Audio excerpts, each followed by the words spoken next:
we had like the bat cruise last weekend, and this place was packed. And so there's always the fear that the Sunday after the bat cruise, everybody will still be recovering and nobody will show up, and this place is packed again. Yay! Welcome to the Atheist Experience. We are live. Today is Sunday, September 29th, 2019, unless you're watching this after this date, in which case it's a different date. I'm Matt Dillahunty. Joining me this week, Jenna Belk. Hello. How you doing? I'm feeling really good today, actually. Cool. Couple quick announcements. Yeah, we had the bat cruise last weekend. That's over, but we're already starting to plan for next year's bat cruise. One of the things for members of the ACA who are here in the Austin area, there's a membership meeting next Saturday, which you should have received an email about like 2 weeks ago or whatever. I forgot to mention it while we were at the bat cruise, which is why I'm glad we sent the notice out. But yeah, membership meeting here at the building, so check your email for information about that. And then we've got, I don't know, there's a board meeting on the 8th, and then I'm going to just like be doing work stuff for most of October to try to get like ahead of the game, because November 1st I leave for Florida to go to the Free Flow convention. I couldn't tell you everybody that's there, but if you search on Google for Florida Free Thought and Free Flow FLO convention, you'll find all that information. And I just shared out something on Facebook the other day. That's the first weekend in November. The second week in November, Seth Andrews and I are in Phoenix.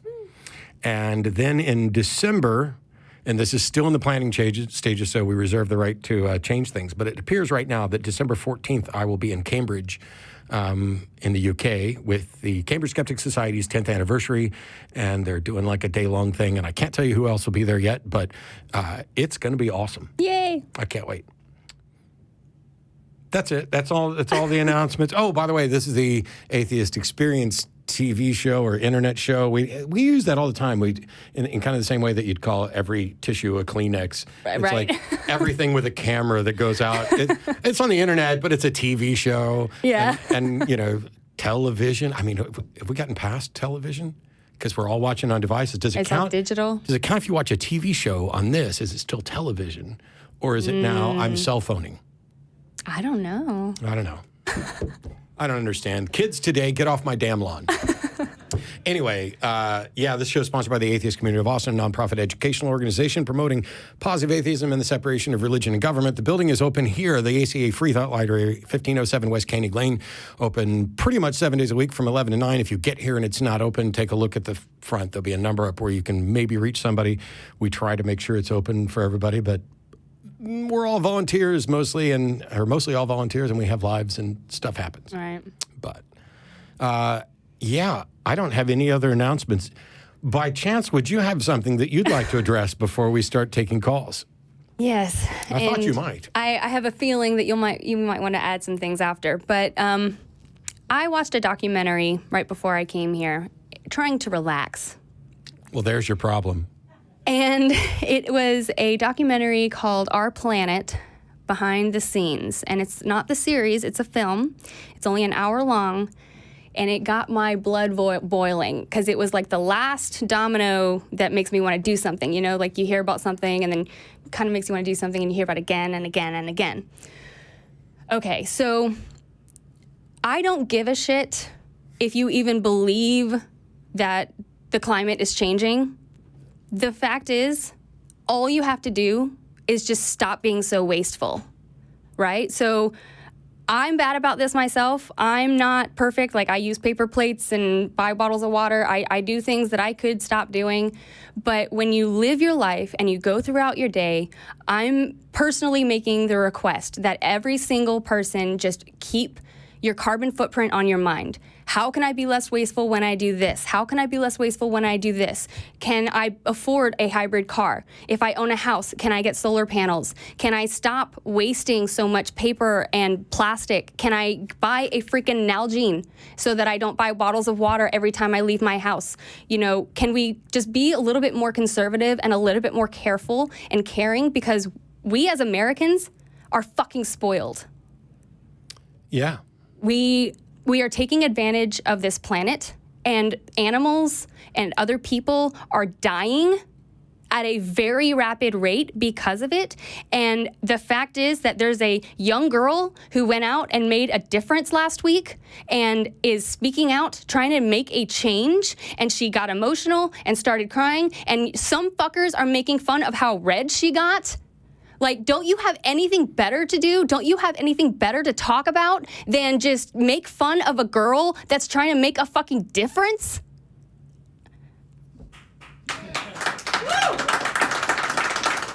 I didn't wear makeup today because I thought I was going to start bawling. Because I am very, very emotional about this, that so many people are okay with just living in their little bubble. I get it. You can live in a bubble. But there are so many people dying so that you can live in that fucking bubble. Yeah, one of the keys is no matter what you believe about all this or anything else, it's absurd to think that each one of us can't do better, at least in little ways. And maybe it's too late, maybe it's too far gone or whatever. The thing that irritated me, yes, I wish that everybody would start focusing a little more or a lot more on climate change issues and stop, just take a second to think about stuff.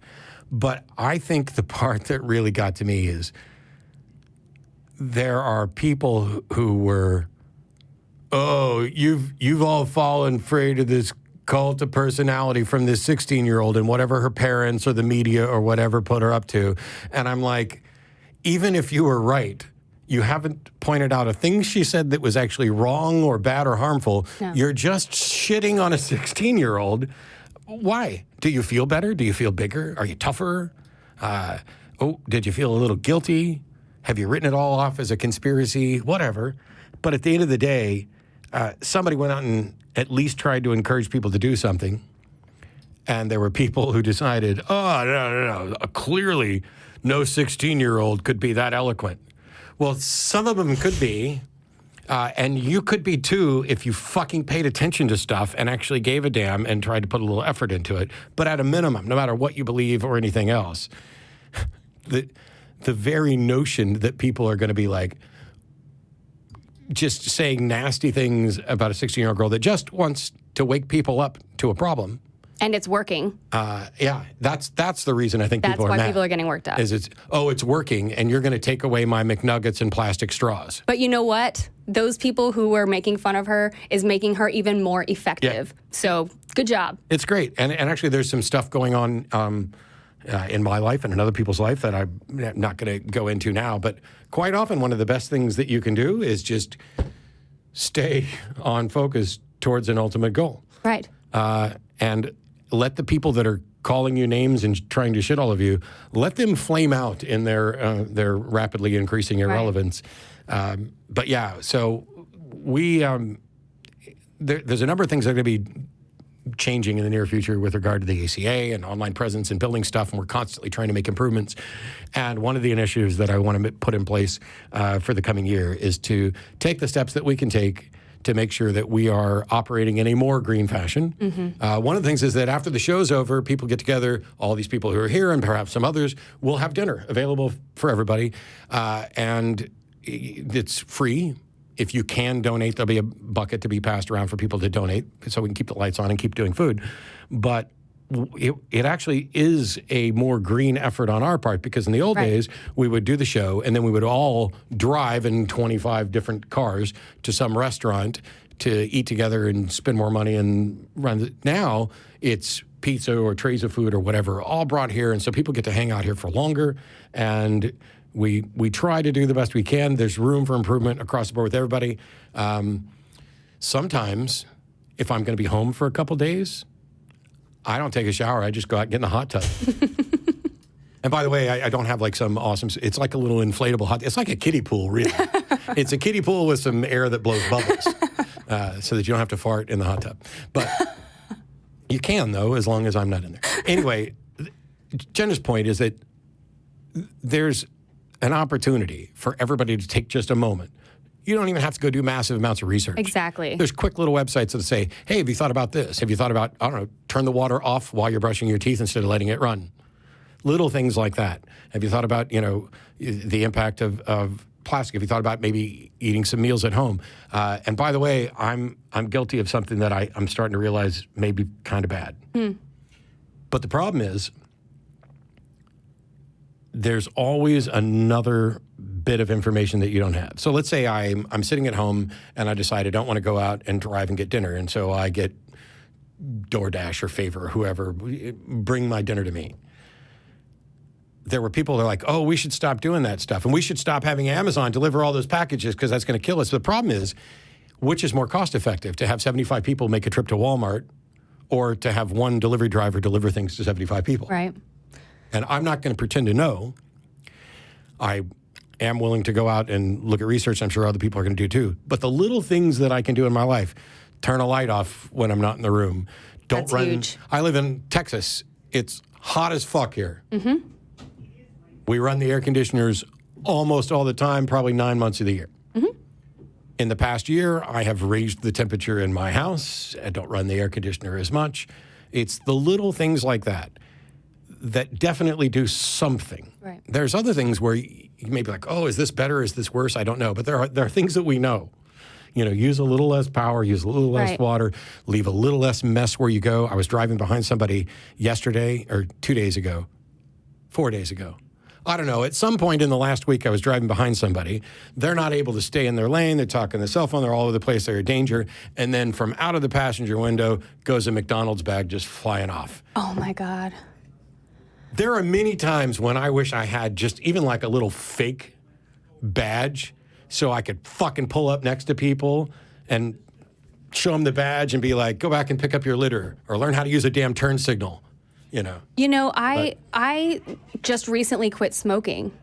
And part of the reason is because I saw a meme saying that there are possibly more cigarette butts in the ocean than straws.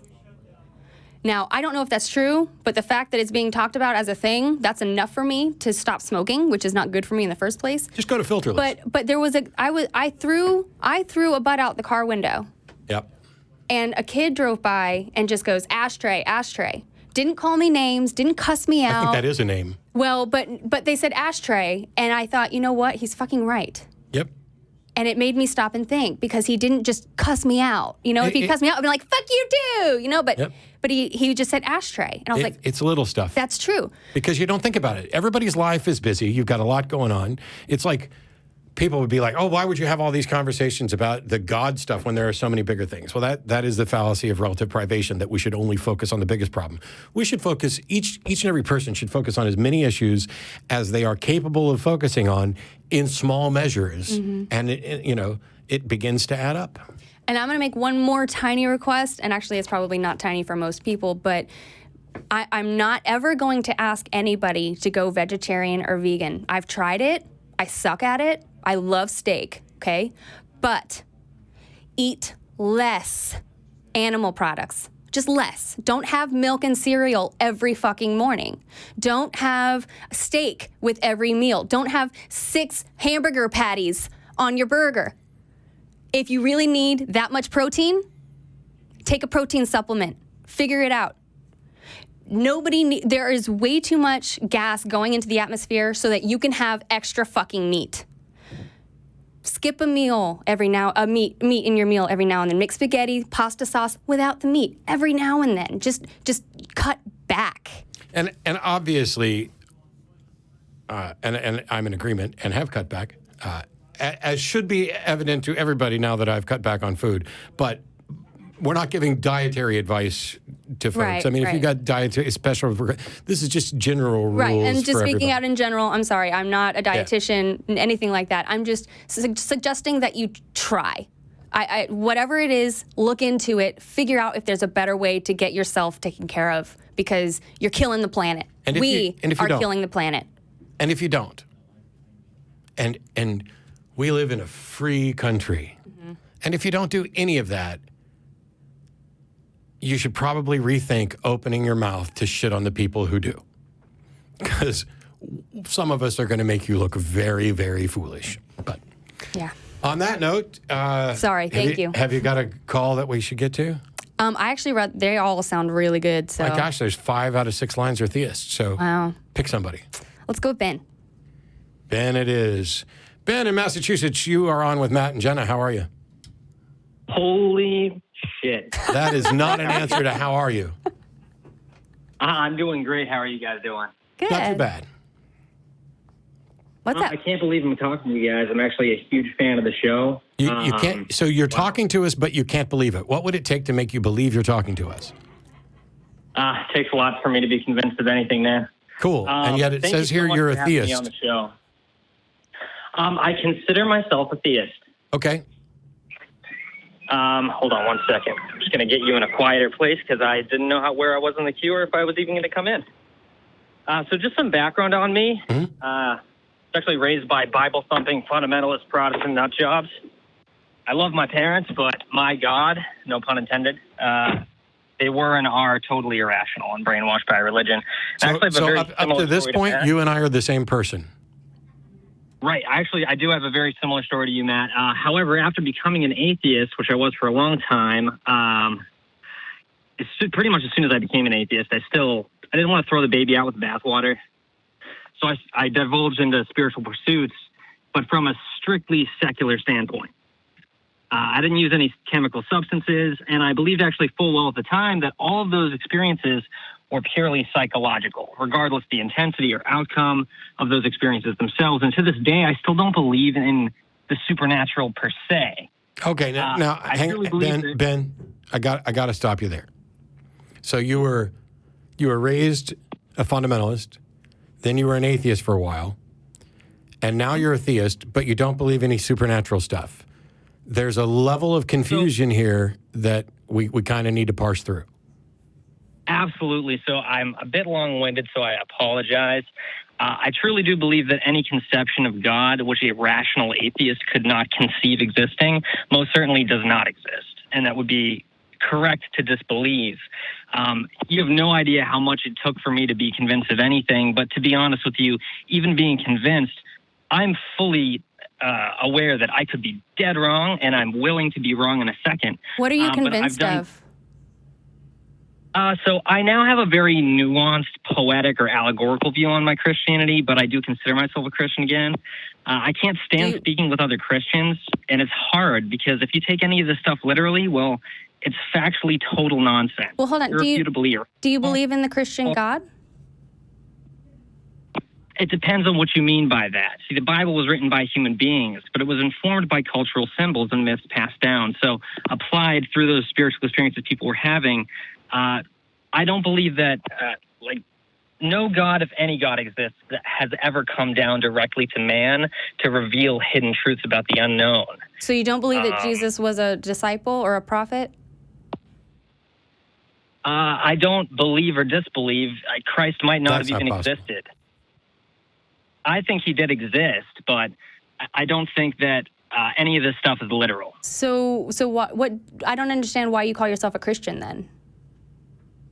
There are 1,000,001 problems with Christians in the Bible itself, and when taken literally, as I've said before, I became an atheist. It makes me sick when taken literally. But the reason I'd consider myself a Christian, and this is why it's so nuanced, is I adhere to a purely allegorical likening to the stories told, and believe they're true in a similar way. Are you like a Jordan Peterson fan? I think he's wrong about a lot of things. Me too. I actually did watch the debate you had with him, and he said some shit to you that was like, no. He said, oh, well, you actually believe in God because you're saying that you have this Western values or Western view, and that because Christianity informed the way that we now come to believe in secular morality, that you Ben, are actually Christian. And I don't think that's true. I think that's bullshit. Ben, so there are things that I believe that are that I accept that are potentially useful, that I would consider metaphor or allegory, but I don't consider so those things aren't true. And so if you said, oh, I couldn't even be a cultural Christian. I certainly couldn't be an allegorical or metaphorical Christian, but you went from theist to atheist to back to identifying as a Christian, yet don't believe any of it literally. And we still haven't gotten an answer to Jen's question. Jenna's question was, what do you believe? And I would like to know why. And if we can keep that as to the point and narrow as possible, it'll help us because there's a bunch of other callers too. Sure. So I just believe that the Bible was created by men. God is clearly, the idea of God anyway in Christianity is an aggrandized version of man that humankind created in his or her own likeness to better understand him or herself. And so even though these things are mythological and in the way that they were written and clearly not true, for instance, like snakes are incapable of producing speech. We know that. So like snakes don't talk. The Bible, if you read it literally, it's bullshit. But these are symbols and myths that people had significantly in describing their own spiritual experiences. And when you look at it from that standpoint, it is helpful when you're trying to understand yourself in the spiritual experiences that you're having. So and I know that may just be psychology. Can I clarify and see if I'm following you? Sure. Are you saying that you don't believe that the Bible is literally true, you just like the stories?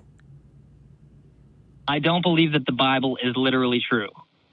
Do you like the stories? And I don't like all the stories, but I do think that they're true in the same way that Aesop's fables are true, or that other myths are true. But in the way that Christianity is sort of apart from that, is that instead of it describing other things like morality or some kind of movie that you watch, it was informed by people culturally in the stories that were being told that are clearly not literal, in a way that describes the human condition and human spirituality. And I know other religions can have this, and I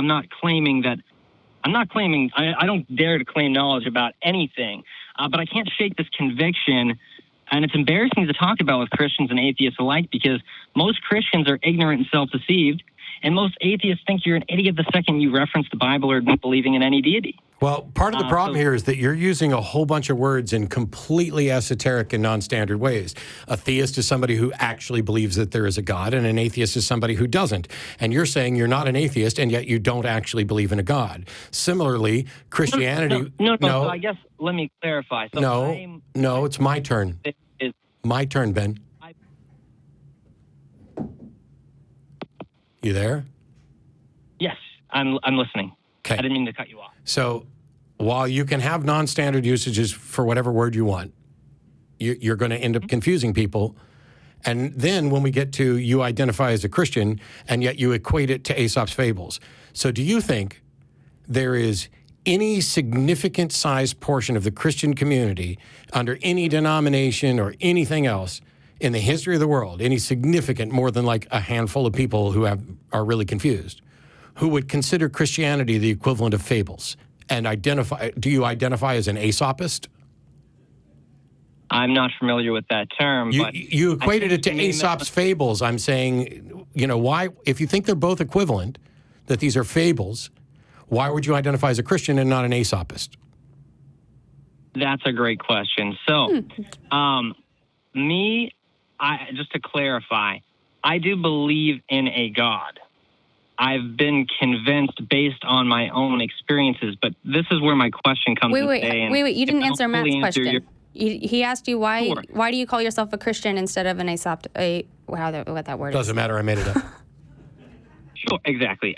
So the Aesop's fables, right, that's just a story. There's nothing behind it except for conceptions, which, again, I could be wrong, and it could be purely psychological, but I don't think it would change the fact that me interpreting my experiences through these symbols are effective for me at coming to a better understanding of myself. So, but I actually do believe that there is a God. So okay, tell me about this God. I do believe it. I'm sorry? Tell me about this God that you believe in and why. I believe that no one knows and can know because it's an unknown. So I don't dare make any fact claims about this. So you don't know anything about it? You just know it is there? You don't know anything about it at all? No, how could you? So then why say anything's there? How could you possibly believe something that you know absolutely nothing about? So that's where my question comes in today, because No, that was my question. You are telling me you believe in something, and when I say, please describe the thing that you believe, you say you can't because you don't know anything about it. Well, if it's true that you don't know anything about it, then there's no properties there for you to be accepting are true. If it's nothing and it does nothing and it doesn't look like anything and it doesn't do anything and you don't know anything about it, then what are you talking about? So it's like if you are feeling like you're going to have a heart attack or something like that, right? Okay. You're having a sensation. You're not a doctor. You don't know anything about it. And if you lived 2,000 years ago, you certainly couldn't see a doctor to get it checked out. But you would have had an experience. But I don't live 2,000 years ago. And 2,000 years ago, we probably didn't have an understanding of heart attacks. But I'm not a doctor, but I do have an understanding of heart attacks now. I have an understanding of people who've had them, of how they describe their sensations. If I felt similar sensations, my conclusion would not be I'm having a heart attack. My conclusion would be I have symptoms that are consistent with what I understand to be heart attacks, and I should probably go see a doctor. Just find out if it's true. But I would not say. Right. But I would not say I believe I'm having a heart attack unless I actually had good evidence for it. And if somebody said to me, "Why do you believe you're having a heart attack?" and I could say, "Because my chest feels incredibly tight and there's a lot of pain there, and that's what's been described for me." And if somebody said, "Oh, you just ate bad food and that information came from a doctor and I survived," then I'd realize I was wrong. But I would never say, "I believe I'm having a heart attack," and when somebody says why, I would say, "I don't know, because I don't know anything about heart attacks." No. I'm saying I've had experiences that you could basically draw a line between having the sensations of your arm having a shooting pain, an elephant on your chest, and all of these. I've had crazy experiences that I'm not even going to get into because to describe them. Well, then why are we talking? I swear, Ben, all we're asking is tell us what you believe and why. We haven't gotten clarity on either one of those, and now you're saying, "Oh, I've had all these experiences I'm not going to talk about." Why did you call? No. I believe that there's something rather than nothing behind the spiritual experiences that all people are capable of having. Not always. Sometimes Why? Purely psychological. What makes you think people? What makes you think people are capable of having spiritual experiences in the first place? I don't even know what that means. So having an experience that you feel is beyond yourself. People have these when they're listening to music at times. You can see this as an atheist. Of course, you know what having a spiritual experience is. No, I fucking don't. Stop telling me what I know, because you're wrong. We know what it feels like to feel good and feel happy and all kinds of emotions and things, but I don't know what it feels like to be outside of myself or anything. I don't know what you're talking about. I know people say they have experiences and they describe those experiences using the word spiritual, but I don't have the first clue what they're talking about, and they never offer an explanation or evidence. Spiritual is a buzzword that can mean almost anything to almost anybody. So please tell me an experience you had and how you know that it's spiritual. So I don't know that it's spiritual. I didn't claim any knowledge, and I don't mean to play with semantics about the word spiritual because, again, we haven't had a sufficient. Tell me an experience you had that you are convinced is spiritual and why you are convinced it's spiritual. Sure. So one of the times that sort of drew me to my conclusion now was I was in a room with 4 other people. None of us were on drugs. All of us sober. You know of. All of us atheists. Okay, well, yeah. Mm-hmm. None of us. That's an important point. 2 of us drank. I don't drink any alcohol. I don't do any drugs. I don't even smoke weed. I'm too anxious for any of that shit.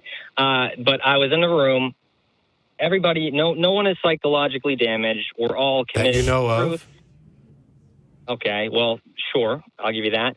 But some shit went down that had followed my pursuit from a secular standpoint of having these experiences that I believed were psychological experiences. But they're okay. I don't know what you mean by some shit went down. Can we just get to the thing and why? Sure. So things were flying around the room. There was a thing in the room that couldn't have been there. And so wait. I swear I'm getting ready to hang up. There was a thing in the room that couldn't have been there. Can you elaborate, please? Yeah, and that came after you said there were things flying around. Yeah, let's start. I want to start with that. Let's get some fucking specifics here. Basically, something happened that could not have happened. That's How do you something know? happened is not fucking hold on. specific. Why is this so hard, Ben? If you don't even know what happened, like you literally admit, hold on. If you're literally admitting that you don't know what happened, I didn't. hold on, I'm asking you a question. Then how do you get to, I know that couldn't have happened? Because so far your evidence is showing that whatever did happen, did. That's all the evidence that you have. So I'm confused. Do you see why I'm confused? Are you there? He hung up. Okay. All right. Wow. Here's some tips. I realize, particularly people who believe something that we don't, you're on the defensive when you call in, and we're going to ask the questions, and some people are more nervous than others about what potential questions they're going to get asked. I swear, we're not trying to trick you.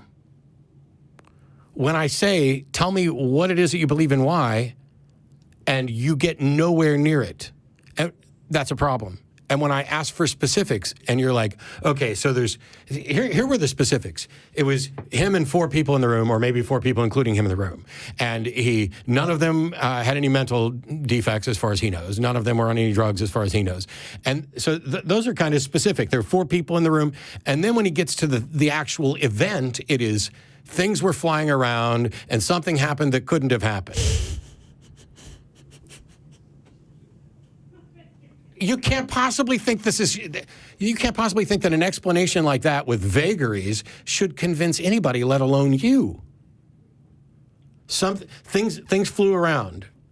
Hey, you know what? I was in a room with hundreds of people in July, and things were flying around.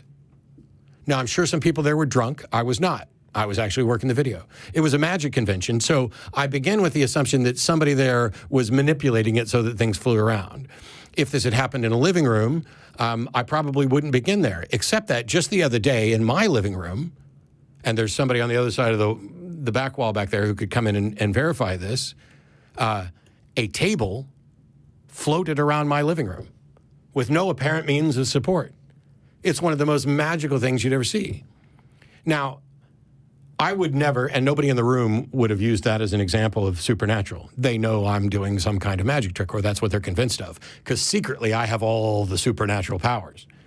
But if I were to describe that to somebody, if the person that I did the trick for were to describe it to somebody, and they said, tell me what happens, she'd say, he made a table float right in front of me, right in the middle of the living room, while I was holding on to the thing. I'm able to look underneath it. There's no wires. I don't know. There's no way she would go, we were at Matt's house and things started happening. That couldn't have happened. I like it when people say I was at Matt's house and things started happening, because then your brain goes to all kinds of places. But when people are like, oh, things happened that couldn't have happened, that's not a description of anything. And so Ben is in this space where he might be using theist wrong, he might be using atheist wrong. He's definitely using Christian in one of the most unorthodox fashions I'd ever. Wants to equate things to fables, but actually believes in a God, and it's because some things happened. If something happened, tell us what that was, and then how you got from the experience to your explanation for that experience. That process of getting from I experienced X to this is my best explanation for X is all we need. Mm-hmm. Because without that, we can do nothing. Without that, I now have to, like if I was to write my memoirs today, this one time this guy called in and told me that he was in a room with people and things happened and something happened that couldn't have happened. And now I believe him. Among things that could not happen is me becoming convinced because somebody said things happened. Yeah. Can't go there. Marcus in Ohio, you are on with Jenna and Matt. Hi, Marcus. Oh, hi. Thanks for taking my call. I'm a physician that dabbles in philosophy, and I'm clearly a theist. I can be much more clear than the last call. Cool. And you probably might have some expertise on heart attacks as well. Absolutely. Yes. Matt, just a little shout out to you, even though I'm a theist and you're an atheist. I'm a Jordan Peterson fan, and I thought and I've watched every one of his tapes, and I thought you were the only one that stood with him on a debate. Oh, thank you. I'm sorry that you're still a fan, but I at least appreciate your take on it. All right. So I'm obviously not going to have anything miraculous about proving God, but I have the 3 or 4 things I think you might find interesting. Let's start with just one. Number one. Okay. Well, they all flow together. It's a kind of logical Soup? Wait. So can you be logical, intelligent, and believe in God?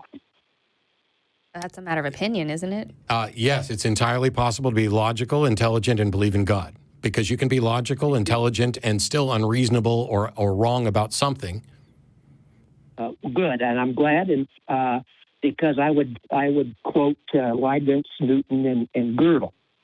And I wouldn't care because those are appeals to authority. Yes, but as far as authority goes, Gödel is the premier logician in the history of the world.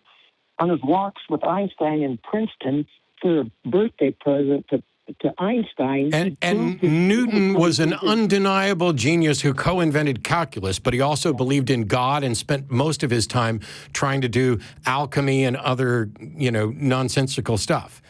So when we say it's possible, when we say, unfortunately had psychiatric illness and died of starvation. Marcus, when I say it's possible to be logical, intelligent, and believe in God, that doesn't mean that you are being intelligent or logical about God. Fair enough. Okay, next one.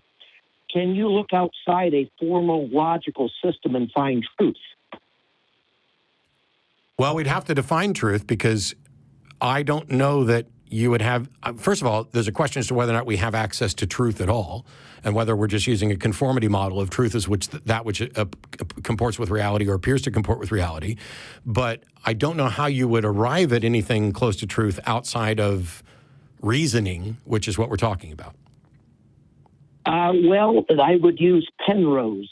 He can clearly show that you need to go outside of formal algorithmic logic to find certain truths. They're machines using mathematical logic only cannot. So when you say certain truths, Yes. I think we're playing a little bit of a word game there because quite often they're referring to experiential truths, like I feel hungry. And No. That's my next one. This is not experiential truth. That's my third one. Okay. This one is certain chess positions can't be solved by a logical computer, but are easily identifiable by a human. And you can go on with the halting problem, some of Turing's algorithmic problems. But identifiable by a human doesn't mean that human isn't engaged in reasoning. Every thought you have is a process of reasoning. It may be good reasoning or bad reasoning, but it's like when people say, "Oh, you can't reason people out of something they were never reasoned into." That is a complete distraction because you were reasoned into everything. It's just some of them were bad reasons. No, I agree. It's just that to find certain truths, you can't use algorithms. Okay, well, and the NP. I don't accept that. I don't necessarily accept that, but go ahead.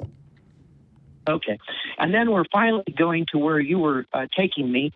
Can some experiences be taken as real, even though you cannot prove them scientifically? As a matter of necessity, when you begin with certain presuppositions that I am experiencing some reality, I can't solve the problem of hard solipsism. So all of you could be fictional and I could be the only mind, but it's far more reasonable for me and beneficial and practical for me to begin with the assumption that I'm sharing a reality with other people. I have no way to demonstrate that it's true, but I operate on that basis. Now, this is where the problem with that third one of experiential stuff comes in, because now we're equivocating on the term truth. Is it true that I share a reality with other people? My answer is, I have no idea. I have no way of demonstrating that it is in fact true. I presume that is the case, and I have to operate as if that is the case, but I'm not claiming that it's true. My example is a lot less in total. I would just say take a simple example of blue.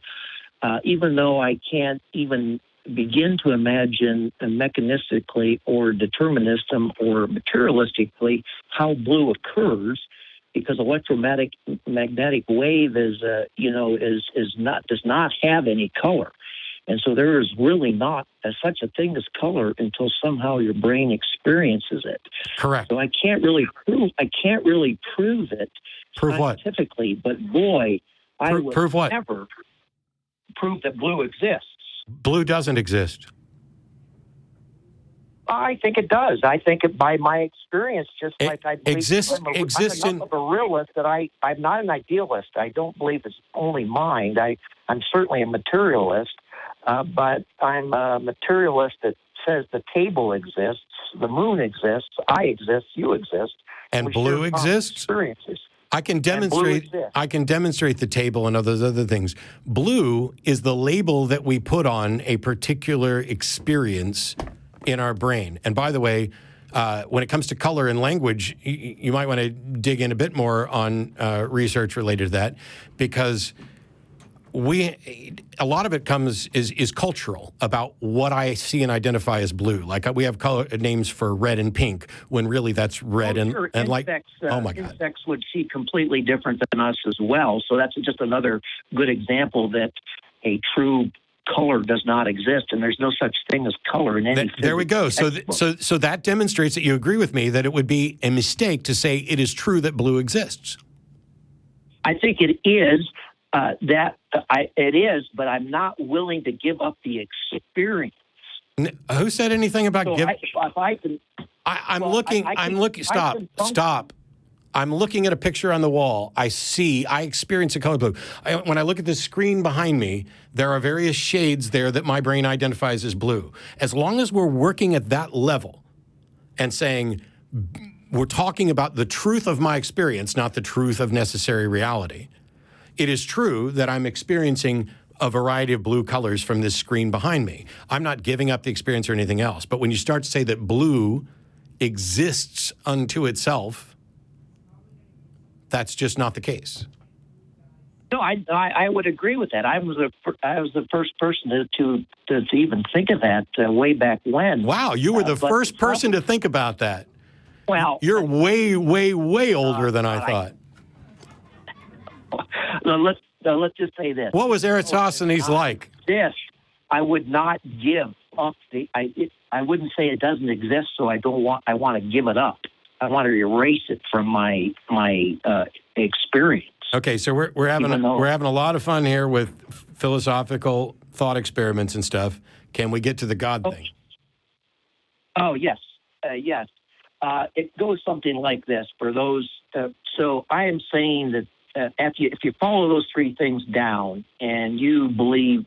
I think you believed all three of them, actually. No, you agreed with number one. So with your advanced age, it's clear that your memory is failing, because we just got done. You agreed with me that it's not true that blue is a thing that exists.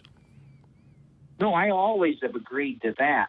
What I mean is I'm not willing to give up the experience. It's real, even though it may not exist. What does that mean? Let's say you agree to the first two. Wait. What is it's real, but it may not exist? What does that mean? We solved that a second ago. It doesn't exist. It doesn't exist as a physical entity, because there's nothing that I can connect to. It is an experience. Here's the thing, and this is why the third. This is why the third one is so problematic. Does everything that I have an experience of map to something real? No. Okay, you can continue. Okay, yes. And that would be dreams and things like that. And you don't. No, the issue. No, I don't. We don't have to go to dreams. I have experiences of things that aren't real. I might. Yes. And not only that, but when we talk about people with other mental issues, schizophrenics experience all kinds of things that aren't real, right? Sure. And people without identifiable mental defects can also experience things that aren't real. Yeah, no doubt about that. So I agree. Well, I agree 100%. When you say real, shouldn't you kind of clarify objectively real versus subjectively real, because it's real to them? There's no such thing as true for you. No. So the reason I say that is because, like, if somebody you're confusing the map for the place. They are having an experience. It is true that they're having that experience, but does that experience map to anything in reality other than? Oh, I this? see. That's yeah. Okay. Yeah. Go ahead. Okay, so here's where I come to then. I'm even though I can't falsify God or prove God, it's an experience to me like blue that has certainly enriched my life. Except that we just secondly, got done agreeing that not everything you experience is actually real. So it could be the case. It could be the case, Marcus, that you have an experience that you identify as God, but which does not map to any actual God. Correct? Yes, absolutely. Then I don't give a shit about it. Well, no, you do about all these other things. Like, for example, I feel we have able to communicate in this world in about 6 different ways: language, art, music, math, physicality, which would be dance, sex, athletics. I would argue that all of those are language. Possibly, because you think of art and language, your dreams and are interpreted by language, but math is not necessary. Math is language as well. It's just pointing to something more concrete. But anyway. Okay, maybe. But along all those Marcus, things with our senses, we have a long history of spirituality. No, we don't. We have a long history of people making claims about spirituality and not defining it, which is what I went through with the last call. But at the end of the day, I'm looking for people who are interested in demonstrating that they actually believe in a God that actually exists, which they can demonstrate. People calling in to tell me they experience something that they identify as God and can't demonstrate, completely disinterested. I can see that. That would be a very good materialistic thing. So it's not about materialistic. But it's like if you have somebody who is schizophrenic who actually does see things that are not actually real in the sense that we're talking about right now, then it's like that person trying to call this show and saying, no, I know that I have schizophrenia, but you should believe that this person is here too. It's like, why? But the problem is, see, I think you're putting. I really think every time I listen to the New Atheists, I really what the fuck is the New Atheist? Because I'm so tired of hearing that label, and I don't even know if I qualify. What the hell is a New Atheist in your mind? Yes, you do. Oh wow! Bye. Wow, to make a claim about what he knows, that's bold. Next, Mark in Ohio. How are you? You're on with Matt and Jenna. Please don't tell me what I know and don't know. Of the two of us, I'm way better at pretending to read minds than you, most likely. Hi, Mark. I have experienced that, so don't worry about it. No problem. How you doing? Well, I am doing well, and hopefully this conversation won't go the way that the 2 previous ones went. And I hope so too, but I'm not willing to bet on it. And I happen to be a theistic agnostic. Okay. But I don't think that really has anything to bear on the conversation that I want to have with you. I think I just read the call screener's summary of what you wanted to talk about, and I'm gonna ask you very politely and give you a chance to opt out. Do you really want to have a conversation that claims the Bible is anti-slavery? No, that's not what I'm trying to say. That's what this says.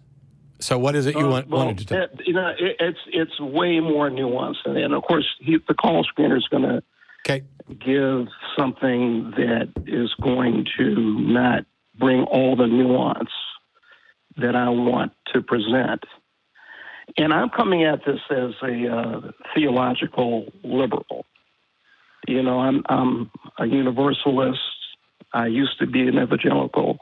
I no longer am. So I'm coming at this from a very different perspective. And normally from what I see, it's usually, except for the particular callers for today, normally I hear fundamentalists and evangelicals calling in. And I'm neither of those, and I hope you don't think I'm like the 2 previous callers either. No, but here's what I do think. Yeah, go ahead. I think I know what the Bible actually says, and that when somebody calls in to say that they have a nuanced perspective on the Bible that is far more liberal than what it actually says, they've made shit up to make themselves more comfortable with a book that is grossly immoral. Oh, no. We're going to agree, believe me. Okay. We're going to believe in a lot. I don't think all the Bible is true, all right? Okay. So we probably agree way more than we disagree. Cool. Okay. But Except about the God thing. Definitely, yeah, I hope we agree on most things. But let me just ask you a few questions. Okay. You've heard of the concept Jubilee. Yes. Okay. That's every 50 years, there is this Jewish celebration, and among the various things that happen, freeing all the slaves happens. Exactly. Mm-hmm. And you're also aware that at some point, I can't remember exactly in Scripture where it is, but basically it's stated somewhere in the Hebrew Bible that there shall be no slaves among you, talking about the Jewish people. So I'm sure you've heard that before. So first of all, do you know what the average lifespan was at the time this was written? Probably somewhere in the 30s or something like that. So letting everybody go every 50 years, not really that big of a fucking deal, is it? No, but it's, I mean, I think. Plus, it's not 50 years for an individual. It is every 50 years. So whatever slave you buy after the Jubilee, you have that slave for 50 years, right? Yeah, I'm not trying to argue that particular point. Okay, because that's getting too specific. No. No, this is it, Mark. I'm coming at you with what the book actually says, and you are saying, it says somewhere in the Hebrew Bible there shall be no slaves among you. Do you know what the Bible actually says about slavery? Oh yeah. Okay. No. This is now. No, Mark. No, we're going to test you because I don't believe you. Okay. When you buy a Jewish slave, when do you have to let them go? Well, you're trying to give me. Look, I don't have a Bible in front of me. I do, but I didn't fucking need it because I know what it says. When you buy a Jewish slave, when do you have to let them go? I don't know. I don't know the specific answer to that. Exodus 21. Before you call in to tell me what you think about what the Bible says about slavery, go learn your fucking Bible. So I am sick to death of people calling in to offer a liberal, nuanced defense of something they've never fucking bothered to read or study. There's a reason. I was at a great church yesterday. Yesterday was the world famous Austin Magic Auction. And it's been held at a couple different churches. This time it was at the First Baptist Church of Austin. And when I got in there, there's this huge banner I posted on Facebook, and I'm going to read it. It says, at this church, there's a Baptist church. At this church, Black Lives Matter, church and state are separate. Disabled contributors are critical. Humans aren't illegal. LGBTQ love is love. Refugees are welcome. Religious freedom is respected. Science is real and art speaks the truth. Women's rights are equal rights and all are responsible to the earth. Now, that's a message, huge 20-some-odd foot banner posted at a Baptist church here in town. The one thing that I found most objectionable was the claim that art speaks the truth, because that's not what art is. Art is a subjective interpretation that provides some like internal perspective of what might be the truth, or it could just be a big fat lie, is what art can be. It's like horror movies are art, but it doesn't mean that Jason or Freddy are actually real.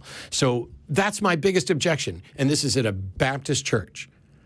But they're not being biblical in the slightest. They're being cafeteria Christians who have selectively picked out and favored things. They are much better people than the people I grew up with. They are much better church than the ones in the Southern Baptist Convention. I would much rather hang out with and talk to them. I will work side by side with them towards each and every one of those goals. I don't ever have to go to their pastor and ask for a debate, because the one thing we clearly disagree on is art, and I don't have time to debate art. To pretend that they have a Christian perspective that is a biblical perspective is batshittery at its finest.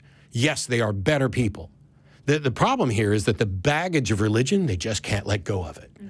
So now they're going to make their church what they want it to be, what they feel it needs to be, what they know to be right. These are not people who would call up and say, oh, well, the Bible actually, I have a nuanced position about what the Bible says about slavery because I heard that you have to let everybody go in the year of Jubilee, and I don't really know what else it says. Instead, they would be like most other people and acknowledge that slavery's wrong, And they would have been like he was and say, well, I don't believe everything in the Bible is true, which, by the way, is something that Ray Comfort told me when he called into the show years ago. And we talked about this, when we talked about slavery specifically. Ray's response was, well, I don't believe everything in the Bible. And as soon as you say you don't believe everything in the Bible, now you have to demonstrate what criteria you are using to determine which parts of the Bible are true and real and which ones aren't. And the first thing that's going to happen is you're going to find that verse that says all Scripture is useful for teaching and instruction, and that not a jot or tittle of the law will change, and that this all Scripture is God-breathed. And now you have to come up with rationalization after one after another. We did our Bat Cruise. Dave Warnock's talk was at Trinity United, which is a former Methodist church, and it's an incredibly gay-friendly church. There's a big old cross and rainbows everywhere, and I'm sure they're all awesome people. And when we were there, the little kids from Sunday school had these little thought balloons that they had posted on there that were like, I wonder if. And when you went through and read them, I took pictures of them. There's probably a dozen or maybe 20 that were up there. A good chunk of them, at least 6 or 7, where I wonder if God is real. So the fact that they're asking that question, great. The fact that the church is willing to post it, great. These are all people that I can genuinely love and respect. But let's not fucking pretend that what they're doing is Christianity in any way or biblical at all. That ship has sailed. Westboro Baptist Church, as awful as they are on far stronger biblical footing with their God hates fags hatred than any of these churches who I like and love. Any of these people who would be my friends, any of these people who would be happy to sit in the audience, any of these people who would actually be willing to have an argument with somebody who's a little too fundamentalist about it. Let's not pretend that just because you found a way to make Christianity or Hinduism or Islam or even Scientology conform to what your inner gut tells you the world should be, that you're still now a representative of that religion, that book, or that organization. Because that shit ain't true. Anyway. We'll take an atheist caller. Oh, Spencer, you're here in Austin. You're on with Matt and Jenna. Is it Austin, Texas you're from? Hey, that's true. How are you guys doing? Why the hell are you calling? You could have just driven down.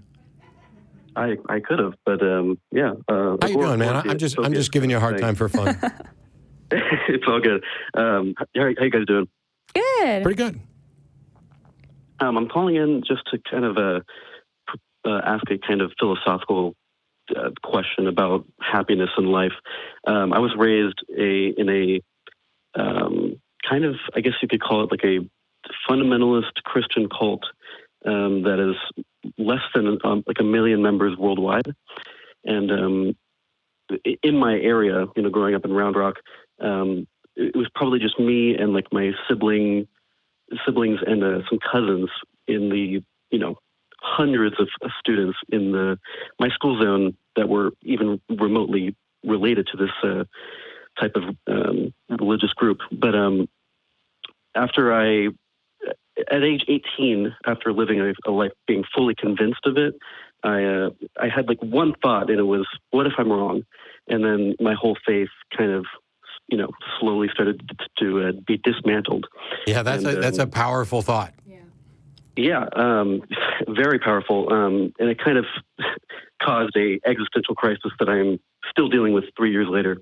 But I am much more equipped now to deal with, the logical fallacies of any, truth claim made by any theist or, any proposition. But, and I know, like, objectively, based on, I don't know if objective is the right word, but I know that logically I should be able to live a happy, fulfilling life secularly, right? But I'm kind of having trouble with this whole, and it's probably because of my conditioning, being told that I'm going to be immortal. But I kind of have trouble with this whole death thing, kind of, I've become very uninterested in most things, it's kind of, you call it a depression for sure, but I don't feel, it's like this very existentialist, like, why do anything? And so I was wondering what your guys' perspective is on kind of if we're all going to die, and yes, maybe the best explanation is that we're going to go, completely quiet, and it's going to be just like before we were born, which, I'm not actually scared of that concept. I'm just kind of scared of not existing, Why? Did it bug you the first time you didn't exist? It's a good point. I think it's less than I'm not. That's a very good point. It's less than I'm scared of it, and it's more of just that you're pissed that you don't get to live forever. That other people get to keep living and experiencing stuff, and you're not. Yeah, I'm pissed too. Yeah. I've been learning a lot about emotions and how to handle them and deal with them. And when you think about something that makes you feel a certain way, I've learned that when you think about it in a different way, a lot of times that will change the way that you feel about it. And that's, in my experience, the easiest way to make you change the way that you feel about it. So when I think about why I feel scared of something, it's usually because something might happen, right? Mm-hmm. So if you don't know what's going to happen, and being scared is not going to motivate you to do anything differently, it's not going to benefit you in any way, then maybe I think that you're doing the right thing by asking a different perspective and trying to find out a way to get that emotion out of your way, because it's not beneficial, right? To be scared of something that you literally can't do anything about. You can't not die, right? Yeah. Did you get to watch the shows, the last couple shows where Dave Warnock was on? I think I watched all of it. Yeah, I mean, he's dying. The whole thing is dying out loud. There's a lot of complicated emotions and problems related to dying, and I think most of them are because religions give us a perspective for which there's no reason to think is true, and it's almost like they convinced you that you're going to inherit $1 billion at 40. And then as you start approaching 40, you start figuring out, hang on, what if I'm not going to inherit $1 billion? And then when you get to 42 and you don't have $1 billion, now you're regretting decisions you made for the first part of your life because you were making those decisions based on the promise of $1 billion. And now it looks like you're never going to get that. That's all incredibly frustrating. When Hitchens was dying and we were all at the Texas Free Thought Convention, he pointed out that it was not so much that the party was over. It was that the party's going to continue, but he's being asked to leave. And that is an incredibly annoying position to be in. But the only reason it's annoying is because at some point somebody convinced you that you weren't going to have to leave the party. If you began with the recognition, I'm going to have to leave the party, it would be nice if you knew when. Like, I have to leave this party at 1 o'clock. If you knew that, you could enjoy yourself right up until it was very close to time to go. But if you don't know when you're going to have to leave the party, and you spend the entire party anxious over the fact that you might have to leave at any moment, you can't enjoy that party. Well, so that's the thing, is I have a very different perspective on that, and I actually shared it on my new show. Mm-hmm. But I had Dave Warnock on, and we talked about it, because being an atheist and having that initial reaction and realization that I don't know what's going to happen after I die, right? And I did get scared. The new perspective that I took was the fact that I realized how lucky I am to get each and every day that I do get, considering how many different ways there are to die. And the fact is that I could die tomorrow. That just means that it's even more important that I spend my time not wasting it. And I think that worrying, I'm a very, very anxious person, and I spend a lot of time worrying. I've cut back on that because I realize there's no benefit to me to worry about things that I can't do anything about. And so it's gotten me to be more mindful and live in the moment more and say, you know what? I don't give a shit what's going to happen later. I'm going to live for today because I know I have today, right? Mm-hmm. So I'm just going to enjoy today. And if tomorrow's not there, whatever. I'm going to just, every day, I'm just going to live like this is what I've got. This comes with a bit of caution. She's not saying, I'm going to live as if there is no tomorrow. Right. Because if you live as if there's no tomorrow, tomorrow's going to suck when it shows up. Right. She's talking about living today as if it were the last, knowing that, because let's face it, I do this show a lot. I've done it for 14 some odd years. There's a non-zero, non-trivial chance that I will die on the air. that I will be in a call with somebody trying to tell me about heart attacks when I'll have one. And if we're not able to get an ambulance here, if it's too severe, there's a non-zero chance I'll die on the air. I'd kind of like to do that. Of all the ways that I could die, apart from like the ones that everybody else offers up of, oh, I'd like to die in my sleep at old age surrounded by my grandchildren. Screw that. I'd rather die during sex or on the show. Now, at the end of the day, I'll be dead, so it's not like I'll remember how I died or care how I died. But if I had my druthers, knowing that there's going to be a story written about me after the fact, he died doing the things that he loved. Yeah. That's the real thing. It's not about the show or the sex. It's about doing the things that you love and care about.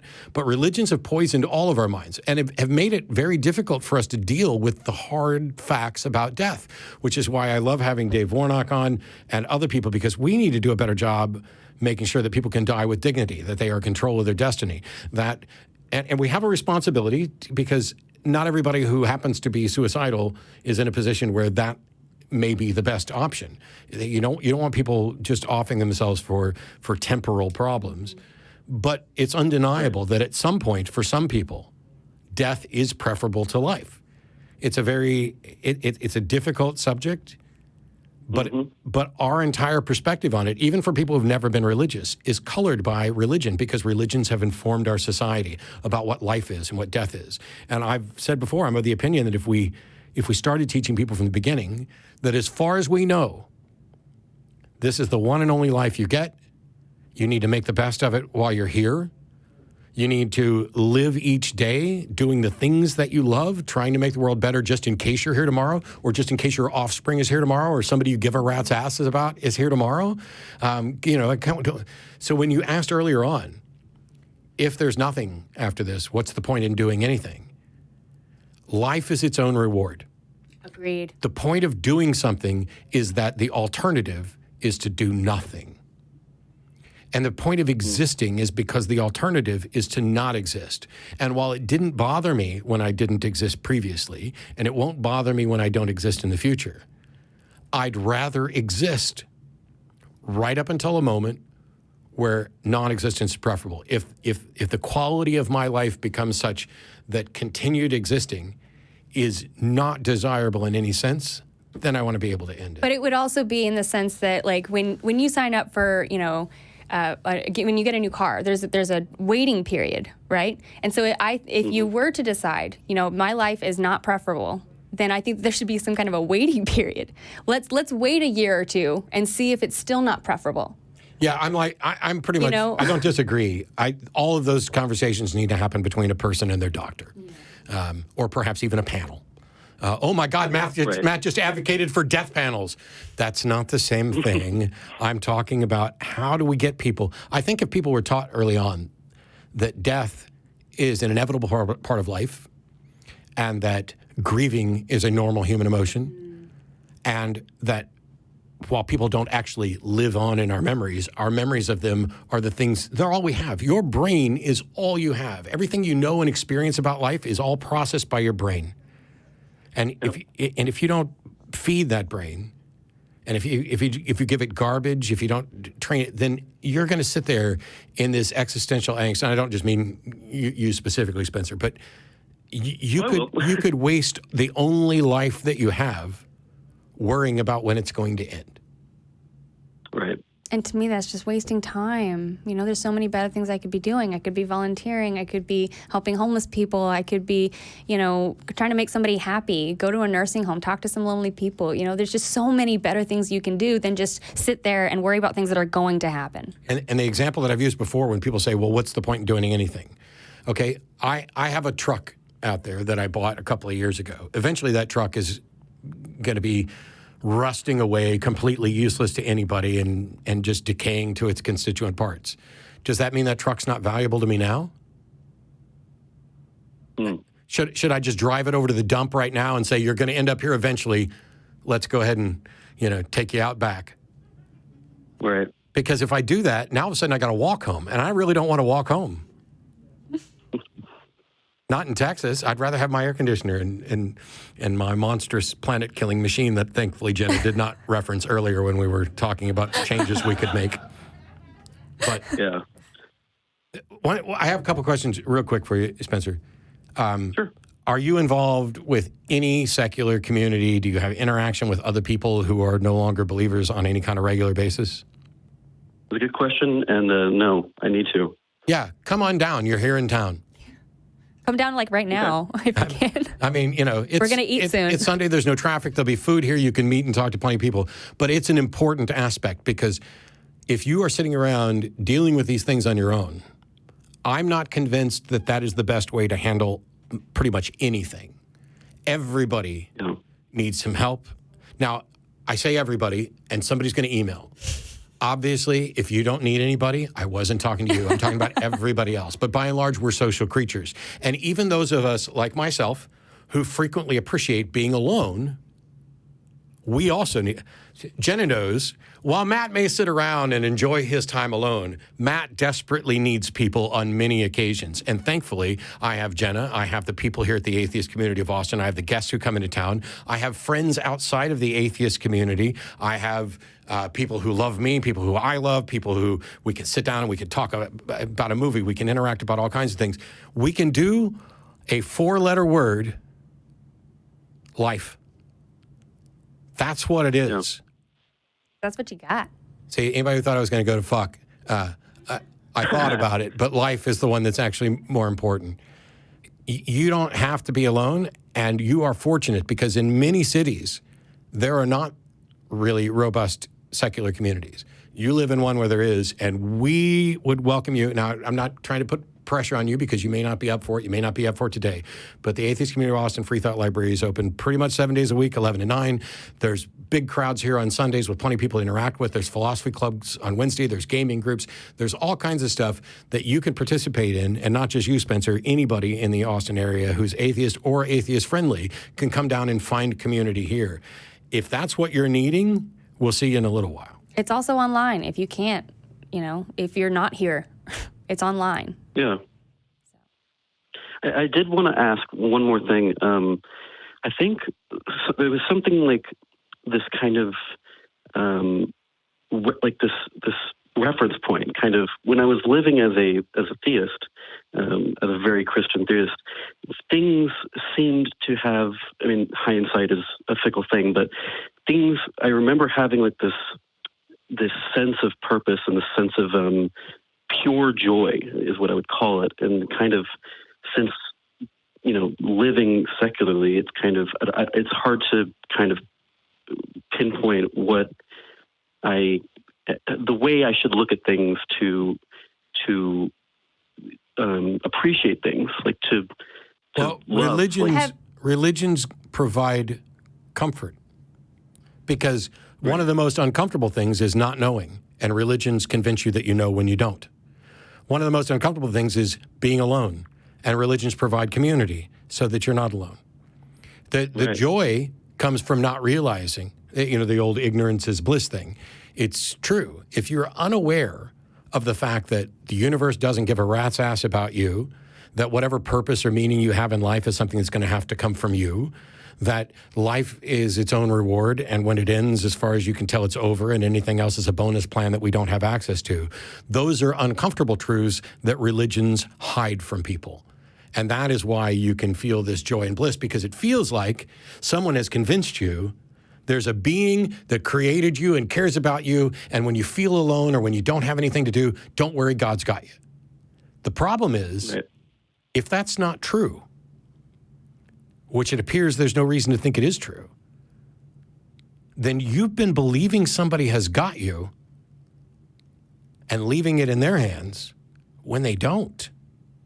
And even if somebody else had you, wouldn't it be smarter to make sure that you've got your own back? Yeah, that's a good point. Have you ever made a gratitude list?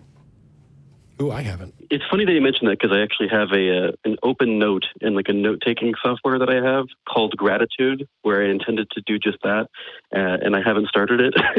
Start it. I am involved in AA, and that's one thing. I know that a lot of people don't support them, but it deconverted me, so I do. One thing that they recommend doing is making gratitude lists when you feel like there's nothing to live for and there's nothing to be sober for. Just when you feel like giving up, make a gratitude list, because it's really hard to feel sorry for yourself when you're thinking about the things that you're thankful for. That's true. So just try doing that, once a day, in the morning or at night, when you're trying to shut off or get going. Try doing that once a day and see how see if your perspective changes. And also, obviously, what Matt said, get involved in the community, either online or in person in some way. But it sounds like you might need help. And there are people here like me and Matt that really want to help. That's why we're doing this. There's probably 25 people on the other side of this glass and more out back. And I guarantee you, I'm not going to make anybody raise their hands. Somebody here has a story that's almost the same as yours. Somebody here is feeling and dealing with the same things you are. And somebody else has found their way through dealing with the things that you're dealing right now. Doing it on your own is an unnecessary and potentially devastating mistake when there's people who are eager and willing to help out and build communities. It's like trying to lift up the back of your car and change your tire on your own when there's 20 people standing around and one of them's got a jack. Yeah, right. But anyway, I greatly appreciate your call. We look forward to hopefully seeing you if you're comfortable with it and come down here. But mostly, irrespective of whether you show up here or online, or even if you go the hard way and try to work it all on your own, I hope things improve. And maybe a gratitude list is a good way to start it. Maybe making a list of the things, like I could probably list 20 very serious things in my life that are all manner of fucked up. And what I do, the way that I cope with it, is I take a look at the things that I might be able to do something about quickly and easily, and I work on those, and everything else gets set aside. It's still there. I still know they're there. Some of them get put off for far too long and become even bigger problems. But right. That's how life goes. Yeah. It's like, just life. Like it happens. It's one of those things. Life. When we often talk about it, it's life gets in the way. So like I have a very good friend, was my best friend from high school. He was in my wedding. His family made the cake for the wedding. We haven't spoken probably in 5 or 6 years, and yet I know that if I called him up right now and talked, we'd be talking. And neither one of us would be mad that the other hadn't contacted him in the last few years. Mm-hmm. That's the kind of friends we are. And I don't think either one of us would really say life got in the way, because I think we both have a perspective that it's not life getting in the way. It's just the reality of life that unfortunately you don't get to spend every waking minute with every single person that you love and care about. And it doesn't mean that you love or care about them any less. It's not about life getting in the way.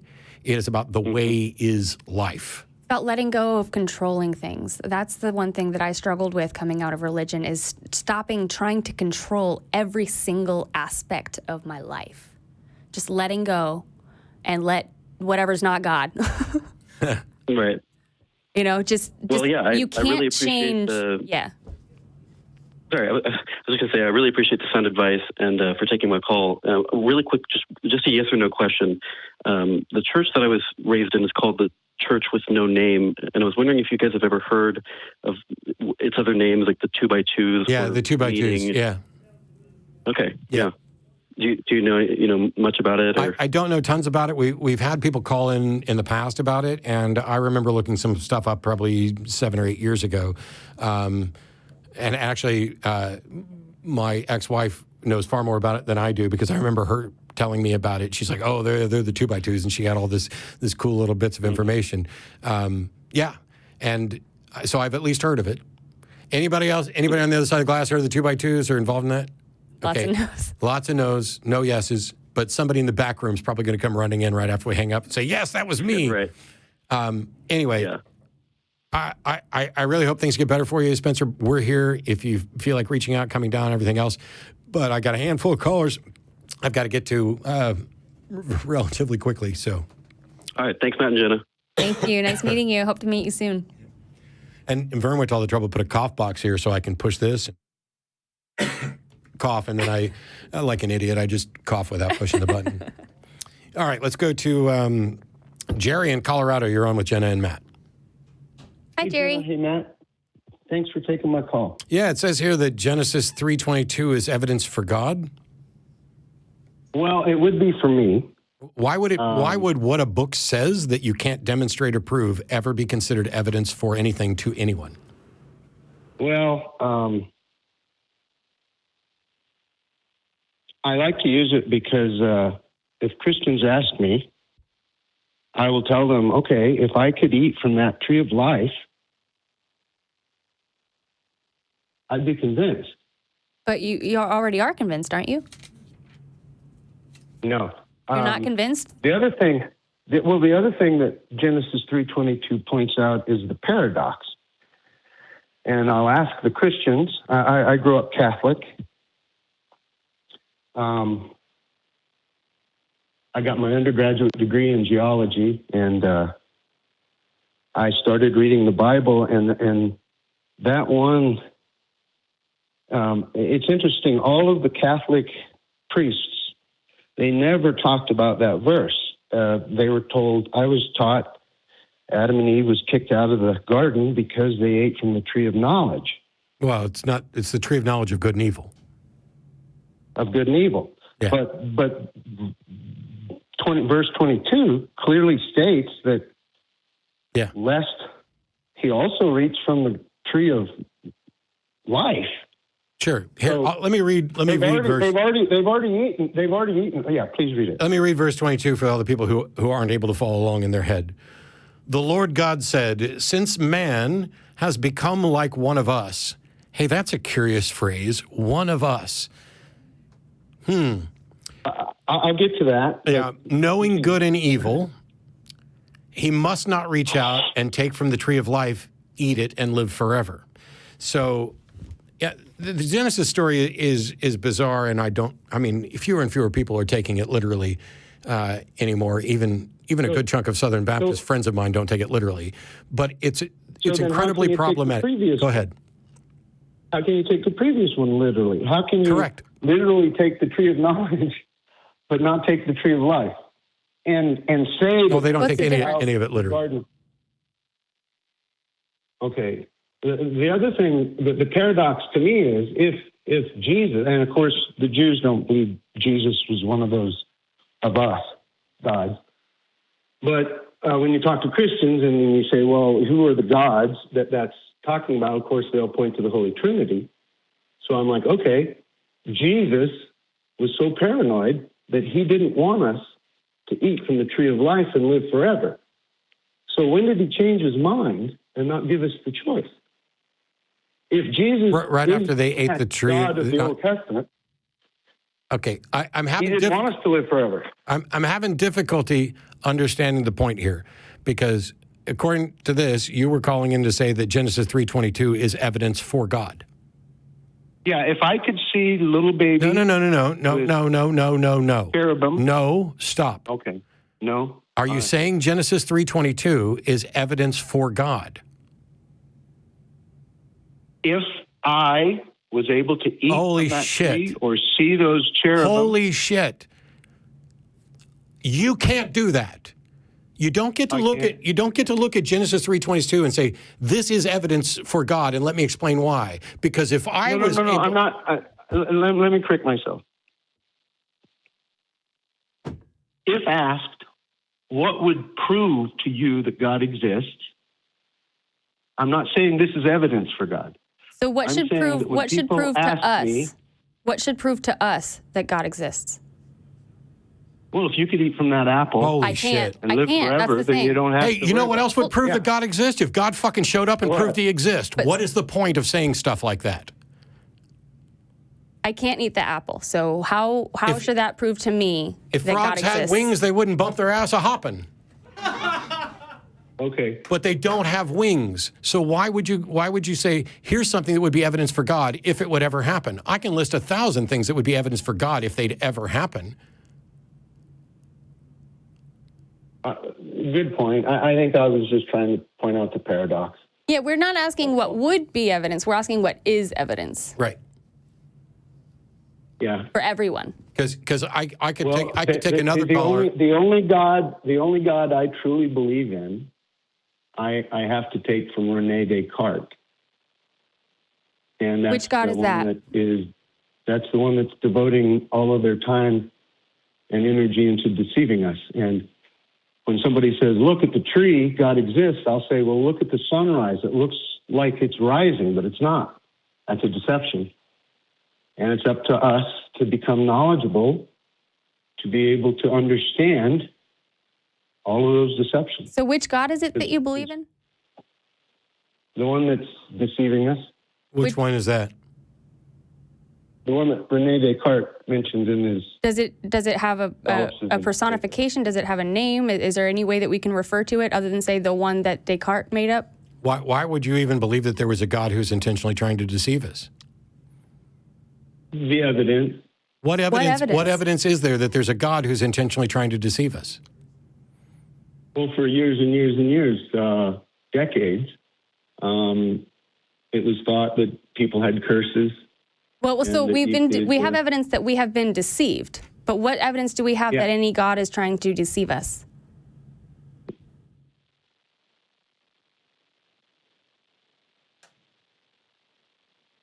Well, I can't prove that God exists. So then why should we believe it?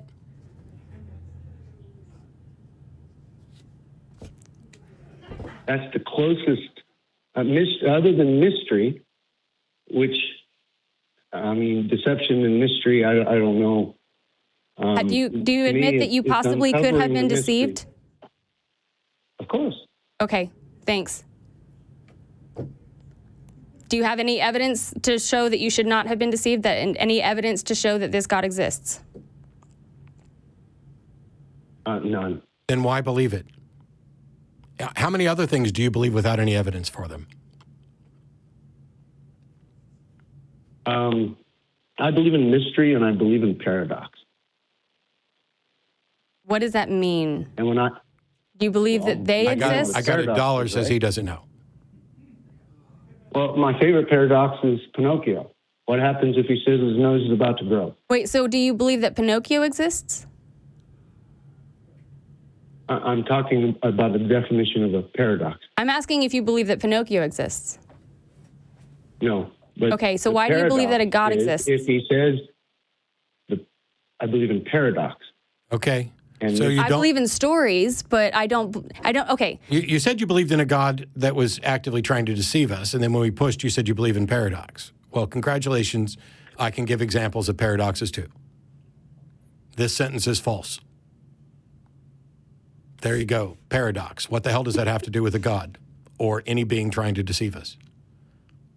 Well, if you read most of the literature, for example, the first line of the Old Testament. Are you saying that the Old Testament is evidence for God, not Genesis? In the beginning, God Genesis? created the heavens and the earth. Well, you can't be in something that hasn't begun, and the earth is in the heavens, so that says too much. So why should we believe anything that the Bible says? We shouldn't. So then why are you talking about it at all as evidence? If you're not supposed to believe it, how is it evidence? It's not all deception, but well, you didn't call in and reference Harry Potter and a potential paradox with the time turner. Yeah, I'm not a big Harry Potter. Why not? It's way better than the Bible. Yeah. Anyway, okay. The only point we were trying to make is that, if you say you believe in a God that is actively trying to deceive us and you don't have any evidence for that, maybe you shouldn't believe that either. Maybe you should stop believing things for which you don't have good reasons. Well, I try to educate and learn and study so that I can. What are you studying? Understand. Well, my undergrad was in geology. So what are you studying to find out about God, though? Well, I love your show, obviously. You're watching our show to learn about God? No.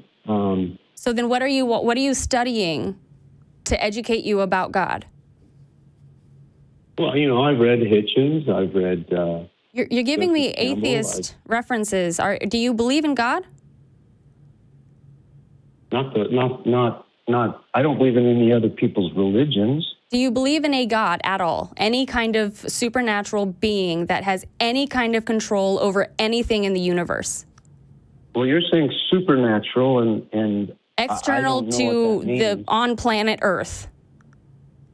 I believe in mystery. I believe in paradox. I believe that God is the ultimate mystery that transcends human thought, and anyone or any religion that tries to write words that describes what cannot be thought is missing at 3 levels. So then why believe any of it? If you can't get any information about it and you can't learn about it and you can't study it, why believe in it? Because you're admitting that whatever God you do believe in is deceiving you. So then why believe anything that this God is trying to convince you of if you're admitting that you're probably being deceived? Do you want to be deceived? Is that a goal? That's why I'm a scientist. So why are you a theist? Because atheism has a really bad stigma, and I can believe. Wait. You're saying that you're not an atheist simply because it has bad stigma? Well, if I believe in an ultimate... Are you saying that? Yes, I believe in an ultimate mystery. So what kind of logic are you using? I'm trying to, what's that? So you're not an atheist because there's stigma associated with the label? Well, it depends on who's... So you're an atheist depending on who you're talking to? Well, can you be an atheist and believe in a God? No. Using the definition of atheism, which is we do not accept the claim that there is any kind of God. Can I not believe in any other people's theism? No. If I don't believe in any other person's religion. Right. No, now you're talking about something else because there are non-theistic religious beliefs, and so religions are packages of beliefs. You either believe in a God or you don't. If you're an atheist, you don't. So you can't be an atheist and believe in a God. Sometimes, just like not you others. Can't be a fucking bachelor and be married. If I don't accept anyone else's religions, that's it's a about a belief in a question. God. Do you believe in a God? Atheism isn't the negation of theology. Correct. It's a God. No. Theism is the label you put on people who believe in a God. Atheism is a label for those who don't believe in a God. As defined by the theists. As defined by the atheists, as he is an atheist saying that. Well, you're saying that you don't accept any of the claims of the theists. No, that's we not. Don't expect, No. That is definitely not what the fuck I've said. Theists can claim all kinds of things that I do believe. Like theists can claim that charitable works are good, and I would agree with them. No. I agree. I didn't mean to be so broad. The supernatural God claims. Yes, I don't believe in anything supernatural, and I do not believe in any God that any gods exist. That's it. So if I agree with that, but then I you still are an believe atheist. in an ultimate mystery. What the fuck does that even mean? An ultimate mystery? There's a lot of things that we don't know. I would agree with you. There are plenty of things we don't know, and there are things that are mysterious. Yep. What does that have to do with a God? And science is uncovering more and more. So what does that have to do with a God, though? Where is your connection to a God? I really want to understand. Well, if theists can claim an ultimate power or an ultimate, I don't know, pick your religion, I'm just saying, if we're able to uncover all the mysteries, then we will be God. But we can't, and we haven't yet. And if a frog had wings, we're back to 10 minutes ago. So the ultimate mystery is a mystery. That's all we know. I don't agree that there is an ultimate mystery. Well, there's things that we don't know, so I'm willing to accept that. Why is there something rather than nothing? That would probably be as close to an ultimate mystery as I could come up with. Right. And my answer is, I don't know. And the people who are claiming that they do know don't seem to be able to demonstrate their case, so I don't believe them.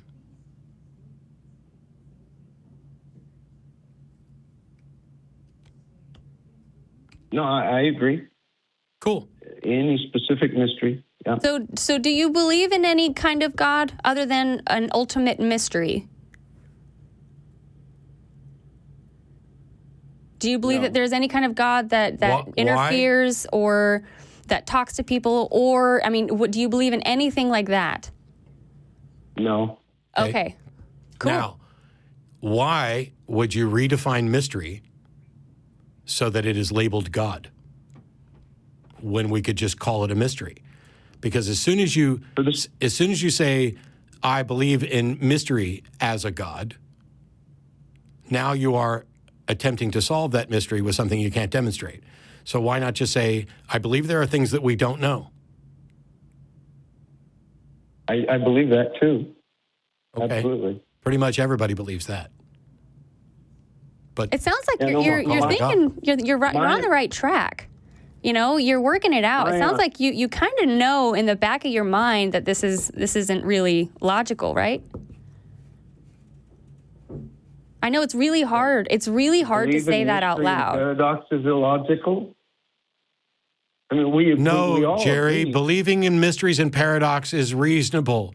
Believing that they're a God, or using the fact that mysteries exist to bolster the notion that there's a God that's intentionally trying to deceive you, those are the parts that aren't rational.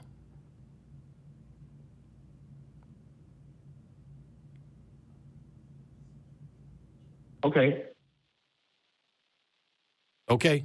I'm going to try and get to a couple other callers. Thanks, Jerry. No, I appreciate it, guys. Cheers. Keep asking questions. You're on the right track. Thanks for calling. Yeah,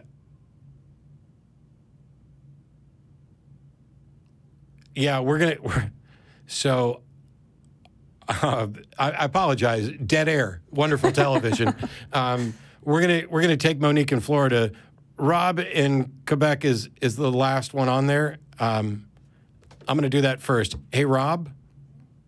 Hey, we're not gonna go through your topics today because there's just too much there and we're past time. Yeah, there's a lot there, but I'd love to talk with you about it someday. Could you recommend when I should call you back to discuss it? Sometime before. I don't really know because the things that you're citing, I would so Noah's Ark, the Red Sea crossing, blah blah blah blah blah.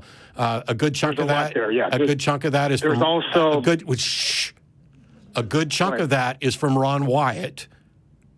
Part of it, but there's also... and Ron Wyatt is a batshit crazy person. The evidence does not bear it out. I would recommend doing some Google searches that offer debunking of the supposed evidence that Ron Wyatt and other non-archaeologists have presented as if it's factual history, because it's not. No, that's fine. Just one more point I want to bring up is the 35-foot skeletal giants that are all over the place. That's pretty bizarre. Yeah, that's not fucking true either. What? Oh my God, I saw a video on the internet and it says they're 35-foot human giants all over the place. Not true. Bizarrely not true. Of all the times when I reference if there was actual evidence for something, if there were giant 35-foot giants, you wouldn't be reading about them on Glurge Christian creationist sites. They'd be on the news. On the news. This would there was another call that we dropped because it was asking our thoughts on why us leftists are opposed to Trump or abortion or whatever else, and we're not going to be getting political or talking about particular candidates or anything else, no matter how much we like them or hate them or whatever else. But none of this political shit would be news if people were actually confirming 35-foot human skeletons. And the fact that you found it on the interwebs and feel that it's then warranted means that you're not exercising the skeptical part of your brain that goes out and seeks good evidence. You're just seeing something and going, gosh, I don't know what to think about this. Maybe it's real and it fits in with this other story. It is magical thinking. It's conspiracy theorist thinking. And instead, today we're going to finish with an atheist named Monique from Florida. You are on with Jenna and Matt. Thank you for waiting so patiently. Hi, Monique. Hi there. How are you? So I have found myself in a bit of a pickle. My father is in his 70s. I am his caregiver. He's a paralyzed veteran. He's survived cancer. And he has asked me to do something I don't even know how to do. See, my mom is a Catholic. She is very devoted. She goes to Mass 7 times a week. She's also got Alzheimer's, so reasoning with her is very difficult. My dad has asked me to make sure that when he passes, we don't have a religious funeral and that there's nobody praying over him. Oh, And for him. Yeah. Okay. There's some confusion in the call screeners thing because it seemed like it was written that your dad was asking you to make sure that your mom doesn't get a religious funeral, and I had a completely different answer for that. So so funerals are for the people who are left behind. We respect the wishes of people who are dying because it affects their life while they're still alive, not because they're going to experience anything after they're dead. So if my dad came to me and said, "Hey, I don't want a religious service of any type," I would do everything in my power, which may be nothing, depending on, the legal issues around, what kind of state my mom is in and whether she's going to have control of this. I can't ever stop anybody from praying for somebody. I can't stop them from, I can't stop the Mormons from baptizing me as a Mormon after I'm dead. But I also won't give a shit because I'll be dead. You should do everything you can to make sure your dad knows that you will work to fulfill his wishes, that you can't control the entire world. You certainly can't control your mom or somebody else from praying for him or trying to pray him into heaven. And that at the end of the day, as an atheist, whatever kind of service he ends up with, he won't know or care about.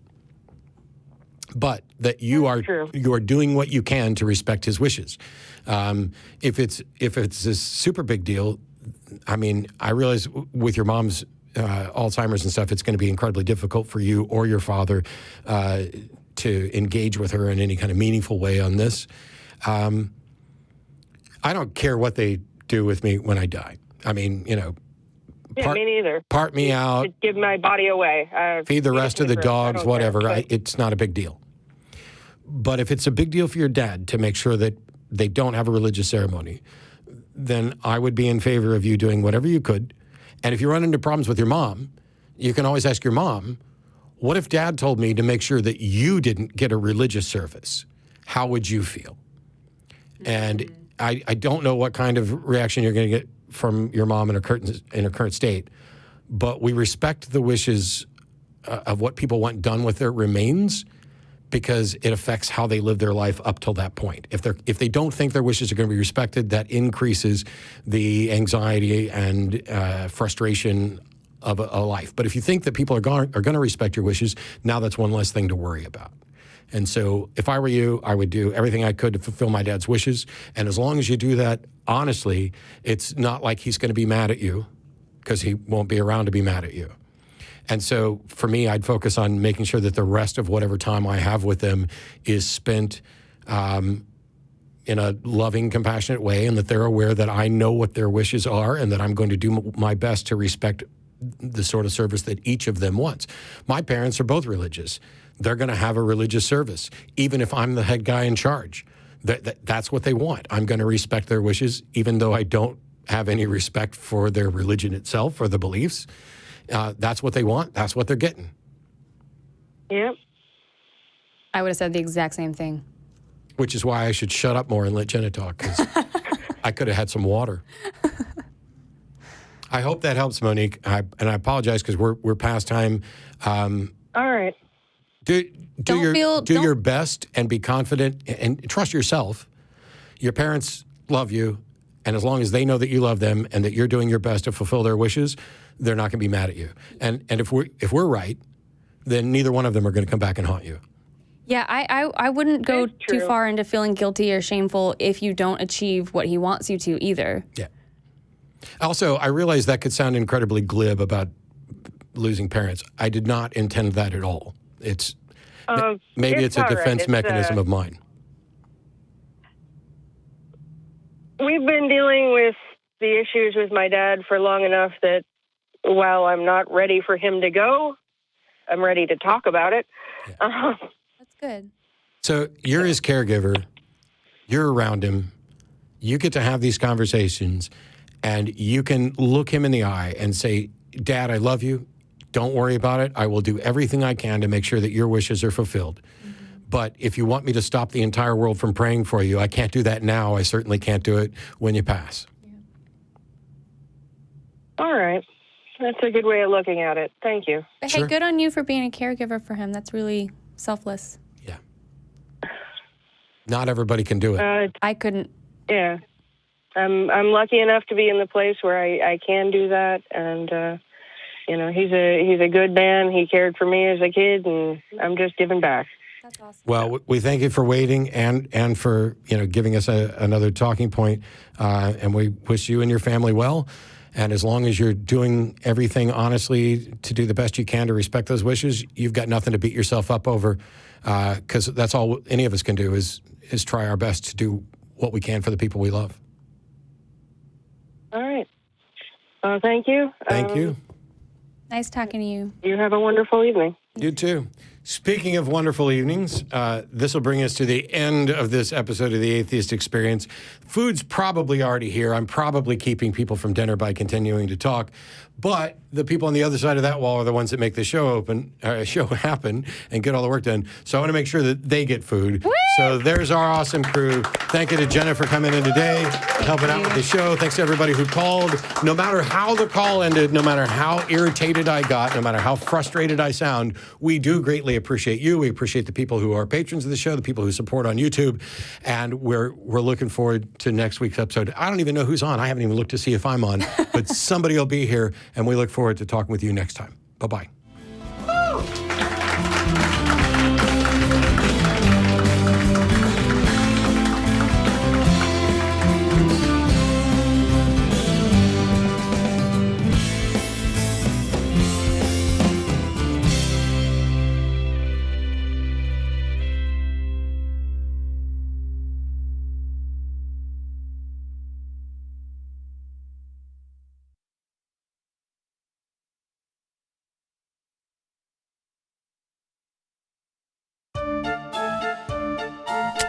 What are we doing, man? What are we doing? No, you're done.